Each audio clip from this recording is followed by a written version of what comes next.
Now that I can't hear, I'm glad you can. Well, I'm going to tell you something.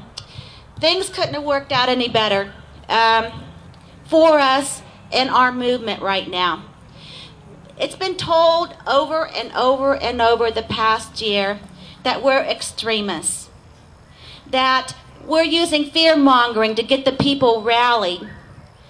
We fought this as best as we can to let people understand, no, we're paying attention to the issues. We see the policies that are coming down that are going to hurt us. And that's why we've been out there fighting so hard. To prove my point, I was very honored to go to the Honor and Remember rally in Washington, D.C. last month. It was an experience that I've carried with me. I need another one, to tell you the truth. It's been a tough year, but this rally was about nothing other than faith, hope, and charity. It was not a political rally. Yet the media tried to take this and spin it that it was a political rally. It wasn't. If you go back to those values, faith, hope, and charity, that's what made our country strong. It's faith, hope, and charity that we had the individual right, the free will to implement in our daily lives. It's faith, hope, and charity that's being taken away from us today. So the rally was an awesome experience. I only wish that everyone here could have been there. The honoring of the veterans, of the working mom, of the 4 races of people, they were all present, because this is what it's going to take in order for us to turn this country back around, is for us to all rally together, all races, all denominational beliefs, all parties. Again, this isn't a party thing. It's not a D or an R thing. And I know you've heard that recently, but it's the truth. It's the truth. We need to work to get those values back. Once we do this, once we put God back into our country, which has slowly been whittled away, everything else will come back into place where it's supposed to be. But if you all remember, once they started taking God out of everything, from the schools to our government to how we can think and pray at a sports event, that's when things started going down. That's when our country got lost.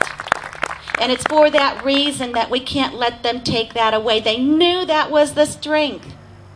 And when I say they, I'm referring to the people that we saw last weekend in the rally, same place where I was, total different message, total different atmosphere. For us that were supposedly out here fear-mongering and trying to induce panic and this and that, all you had to do was see the signs. What did they say? What did they say? Socialism. Socialism, communism. These are things that a group of Americans, which again they have every right to believe in this system, but we have every right to say, it's not going to happen.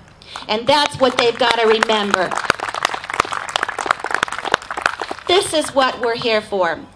And again, they cannot come back at us now and say, we're the one that did this. We're the one out here causing panic. They were out in full force last weekend and said specifically what their goal and purpose is. And that is why we cannot become complacent right now. We cannot get tired and say, oh, it's done, because it is. I mean, it's not at our back door anymore. It's in our door. It's in our neighborhood. And it's going to take some undoing. And the way that we undo that is for all of you to get out and vote and encourage your neighbors and family to get out and vote. We still have a lot of people who are not registered to vote or feel that it's no use. It's no use anymore. We're just going to get the same old, same old. This is not the time to take that chance.